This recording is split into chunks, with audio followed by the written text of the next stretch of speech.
قربان تیری چہل پہل پہ ہزاروں عید اے ربیع الاول، سوا ابلیس کے جہاں میں سبھی تو خوشیاں منا رہے۔ ماشاءاللہ 12 ربیع الاول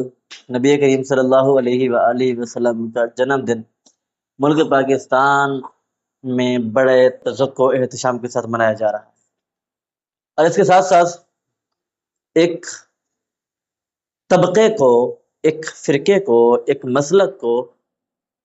اپنی زبان پر ایک تیر اندازی کا نشانہ بھی بنایا جا رہا ہے۔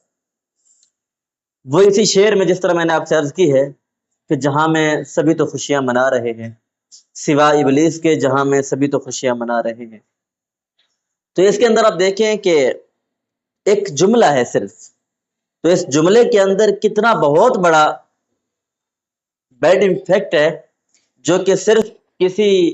مذہب، کسی مسلک پر نہیں، بلکہ اگر آپ اس میں غور و فکر کریں گے نا، 800 سال پہلے، 1000 سال پہلے، 1200 سال پہلے کے جتنے بھی بزرگان ہیں، جتنے بھی علماء کرام ہیں، جتنے بھی شیوخ ہیں، جتنے بھی محدثین ہیں، جتنے بھی مورخین، جتنے بھی مفکرین ہیں، جتنے بھی مفسرین ہیں، جتنے بھی علماء ہیں، جتنے بھی ادباء ہیں، جتنے بھی اولیاء ہیں، جتنے بھی اللہ آپ کا بھلا کرے قطب اور ابدال ہیں، وہ سارے اسی زمرے میں آ رہے ہیں۔ صرف یہاں تک بات نہیں ہے، بلکہ اگر مزید آگے دیکھیں کہ صحابہ کرام رضوان اللہ تعالی علیہم اجمعین بھی اس جملے سے نہیں بچ رہے، اور خود نبی کریم صلی اللہ علیہ وآلہ وسلم کی ذات بابرکت بھی اس جملے سے نہیں بچ رہی۔ تو اب یہاں پر دیکھنے کا مقام یہ ہے کہ نبی کریم صلی اللہ علیہ وآلہ وسلم کا وصال پر ملال بھی ہے، اور نبی کریم صلی اللہ علیہ وآلہ وسلم کا پیدائش کا دن بھی ہے۔ تو اب ان دونوں کا اگر کمپیئر کریں، ان دونوں کو دیکھیں، دونوں کا موازنہ کریں، تو ہمیں ایک ہی مہینہ نظر آتا ہے، وہ ربیع الاول کا مہینہ ہے۔ اور اگر ہم پیدائش کے دن کو دیکھیں تو ہمیں پیدائش کے دن میں اختلاف نظر آتا ہے، یہ مسئلہ مختلف فی نظر آتا ہے۔ اور اگر ہم وفات کے دن کو دیکھیں تو پھر ہمیں اس بات میں اتفاق نظر آتا ہے، اور یہ مسئلہ ہمیں متفق علیہ نظر آتا ہے۔ تو اسی اسنا میں اگر ہم امام احمد رضا خان بریلوی، جو فاضل بریلوی ہیں، ان کی کتاب کا بھی مطالعہ کریں، ان کی بھی کتب کا مطالعہ کریں، تو ہمیں یہی ملتا ہے کہ انہوں نے بھی اپنی کتب میں فتاوی رضویہ جلد نمبر 26 میں تقریباً صفحہ نمبر 412 سے 415 کے درمیان یہی ڈیبیٹ ان کی ہے کہ نبی کریم صلی اللہ علیہ وآلہ وسلم کی جو پیدائش ہے وہ 8 ربیع الاول کو ہے، اور نبی کریم صلی اللہ علیہ وآلہ وسلم کی جو وفات ہے وہ 12 ربیع الاول کو ہے۔ تو اب میں یہاں پر کسی سے لڑنا نہیں چاہتا، کسی سے جھگڑنا نہیں چاہتا، کسی سے تعصب کی بنیاد پر یہ ویڈیو نہیں بنا رہا، بلکہ ایک محبت کے انداز میں، ایک پیار کے لہجے میں میں اپنے احباب سے یہ بات عرض کر رہا ہوں کہ بھائی، جو نبی کریم صلی اللہ علیہ وآلہ وسلم کے وفات کے دن یہ خوشی منائی جا رہی ہے، تو گویا کہ یہ ایک بہت بڑا بیڈ امپیکٹ ہے، بہت ہی بڑی ایک جو ہے اچھی بات نہیں ہے، بری بات ہے شریعت کی نظر میں۔ اور یہاں پر اگر مزید بھی دیکھیں کہ ہمیں کیا صحابہ کرام رضوان اللہ تعالیٰ علیہم اجمعین، اچھا پھر لوگ ہم سے یہ کہتے ہیں کہ بھائی یہ نبی کریم صلی اللہ علیہ وسلم کے جنم دن کی خوشی جو ہے یہ تو قرآن سے ثابت ہے، نبی کریم صلی اللہ علیہ وسلم کی خوشی تو اللہ تعالیٰ نے فرمایا ہے کہ آپ مناؤ۔ جب ان سے پوچھا جاتا ہے کہ ہاں بھائی کہاں لکھا ہے، کہتے ہیں قل بفضل اللہ وبرحمتہ فبذلک فلیفرحوا، کہ اللہ تعالیٰ کا فضل اور رحمت جب آپ کے اوپر ہو تو آپ اس کے اوپر خوش ہوا کریں۔ تو یہ نبی کریم صلی اللہ علیہ وسلم کی ذات ہمارے لیے رحمت ہے، یہ نبی کریم صلی اللہ علیہ وسلم کی ذات ہمارے لیے فضل ہے۔ رحمت اس لیے کہ دیکھیں کہ وما ارسلناک الا رحمۃ للعالمین، کہ اللہ رب العزت نے حضور نبی کریم صلی اللہ علیہ وسلم کو پورے عالم اسلام کے لیے رحمت بنا کر بھیجے۔ تو اب یہاں پر اگر اسی معنی کو بھی سمجھ لیں، اسی معنی کے اوپر بھی غور و فکر کریں، تو کیا 1400 سال پہلے، 1500 سال پہلے صحابہ کرام رضوان اللہ تعالیٰ علیہم اجمعین کو یہ تفسیر سمجھ نہیں آئی تھی؟ جو خیر القرون ہے، جو صحابہ کرام کا زمانہ ہے، تابعین کا زمانہ ہے، تبع تابعین کا زمانہ ہے،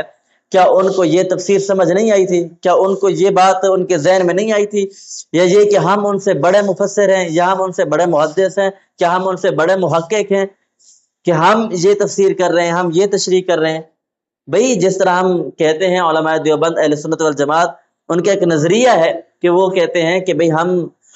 بات نبی کریم صلی اللہ علیہ وسلم سے لیں گے، قرآن کی آیت لیں گے، نبی کا فرمان لیں گے، لیکن اس فرمان کی جو تشریح ہوگی وہ ہم نبی کریم صلی اللہ علیہ وسلم کے صحابہ کرام سے لیں گے۔ تو اب صحابہ کرام رضوان اللہ تعالیٰ علیہم اجمعین کس آیت کی کیا تفسیر کرتے ہیں، ہم اسی تفسیر کو ہی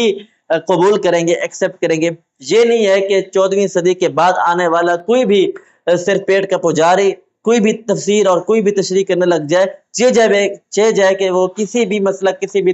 فرقے سے تعلق رکھتا ہو، یہ میری بات ہر کسی کے لیے عام ہے، ہم اس کی بات کو قبول کرنے کے لیے تیار ہرگز نہیں ہیں۔ اس لیے کہ نبی کا فرمان ہو یا اللہ تعالیٰ کا کلام ہو تو اس کی تشریح اور وضاحت ہم صحابہ کرام رضوان اللہ تعالیٰ علیہ مجمعین سے ہی لیں گے۔ تو اب یہاں پر یہ جو اعتراض ہم پر ہوا ہے میں کہ سوائے ابلیس کے جہان میں سبھی خوشیاں منا رہے ہیں، تو اب یہ صرف مسئلہ کی تعصب ہے، اس کے علاوہ کچھ نہیں ہے۔ یہ صرف اور صرف کسی چند لوگوں کو اچھا یہاں پر ایک مزید بات بھی ہے کہ جب یہ احباب ہمارے علماء بریلوی جب جلوس نکالتے ہیں یا اس طریقے کے ساتھ کرتے ہیں تو جس طرح اہل تشیع کرتے ہیں نا، جب سنیوں کے گھر کے باہر سے جا رہے ہوتے تو اگر چھک کے سینہ پٹن، تو اب یہ کیا کرتے ہیں جب بھی علماء دیوبند کے مدارس کے سامنے سے گزر رہے ہوں گے یا یہ کہ وہاں سے